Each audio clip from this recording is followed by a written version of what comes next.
Are you ready for some gossip? Some news. KVG. Wakaita mistake pakusauya inbox mako. Huh? You did a mistake, girl. Ukadai kwa inbox wakati queen maita basa mavana muruma mna kutora babu mwana. Shino zvikuza. Yojiza kuti mwana wakaita musununu ndewe murume. Stay FM. Matoita mbiri ka Stay FM. Nikutora warume vana. Ya miskin akatora murume. KVG murume akanumburisa KVG. Murume we sister ya Sonja.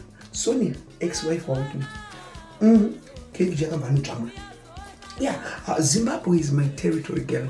I know every information. Saka vanhu chingoziva kuti KVG mwana wakazvara ndiwe murume. Usapiwe pressure. The streets are dry. They're dry.